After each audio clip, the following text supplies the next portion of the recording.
Most people assume that when painting a picture, they have only a few basic brushes at their disposal.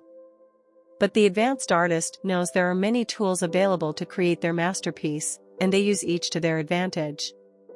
The same is true with communication. There are many tools available to you as you communicate, you just have to be aware of them and then use them purposefully. The better you become at using these tools, the better you'll be at communicating. Number 1. Your words. It's been said that people judge you by the words you use, and this is true. Choose your words wisely. Words have power. They have the power to move nations, and they have the power to destroy as well. When you speak, use your words carefully.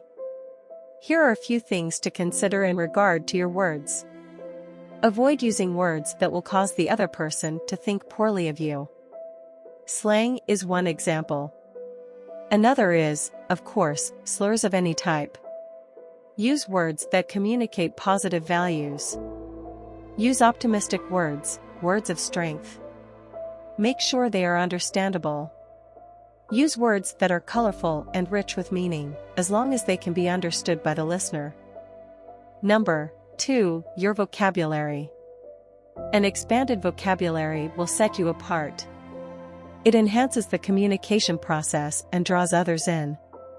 Your vocabulary can reveal your level of education, and others may make judgments about you that can affect your opportunities with them.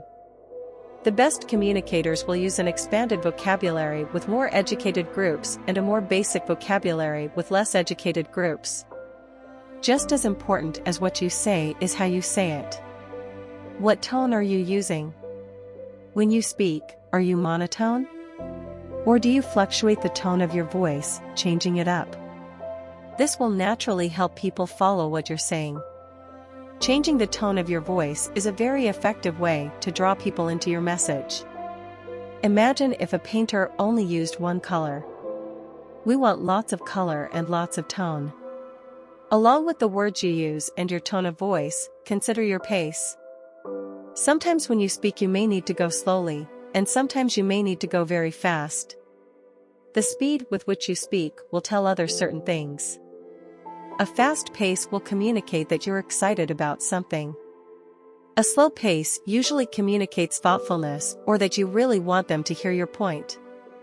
Choosing your pace is like using your volume in an effective way. Master communicators will draw their audience in by fluctuating their voice from very loud to a near whisper. The audience doesn't even know that the speaker is taking them on a roller coaster ride of communication. There are lessons to be learned here. Even in a one-on-one conversation, we can shift and change volume, keeping our communication more effective. Number 3. Emotion. The emotions you communicate while speaking are vital. The key here is to show emotion without getting emotional. Emotions can be a very effective communicator. For example, showing anger can communicate that you are very serious about something, as long as you don't get angry often. Allowing yourself to cry can show a side of you to others that communicates that you are a person of passion who, while being a hard-charging person who desires success, also has a tender side. Allowing yourself to laugh will communicate that you have a fun side and do not take yourself too seriously. Emotion, if controlled, is a powerful communicator. Number 4. Enunciation. Do you speak clearly so people can understand you? Enunciation is an often overlooked key to effective communication. It's imperative to clearly enunciate our words so that people understand us. Clear enunciation gives a little punch to our communication. Work on enunciating your words clearly. The key is to get it just right, enunciating so that your words don't run together but not over-enunciating so that you sound unnatural. In all of these principles, the idea is variety. Anytime we communicate in a single way, we become predictable and people stop listening. Think of yourself. Do you like to listen to people who speak at one speed, in one tone, with a boring vocabulary and without emotion? Of course not. Then we should make every effort to be colorful and effective communicators. And we can be, if we work at it and practice, practice, practice. Number 5, your hands. Keeping your hands by your side will make you seem stiff and uncomfortable. Instead, use your hands to communicate. However, don't get too demonstrative to the point where people are wondering where your hands are going next. One way to see what you do non-verbally is to record yourself speaking. Watch what you do with your hands. Number 6, your eyes. The eyes can be a very powerful tool in communication. You know the old saying, the eyes are the window to your soul?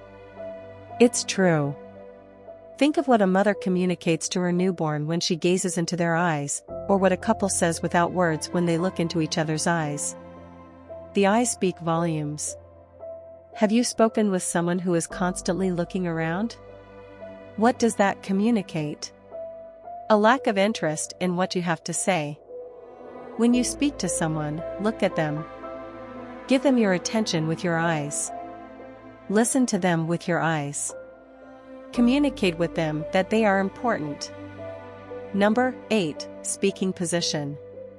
When you're communicating, especially in a presentation situation, your speaking position, whether you are standing, sitting, kneeling, etc., can communicate a lot. For example, my good friend Zig Ziglar, a master of the stage, will frequently move to the front of the stage and kneel. What is he non-verbally communicating? He is saying, listen closely to this. This is really important. He is bringing the audience in for an intimate moment. Even in a room with 1,000 people, this way of communicating can make every individual feel like Ziglar is speaking closely to just them. Sitting communicates casualness. I know many speakers will give a considerable part of their presentation this way.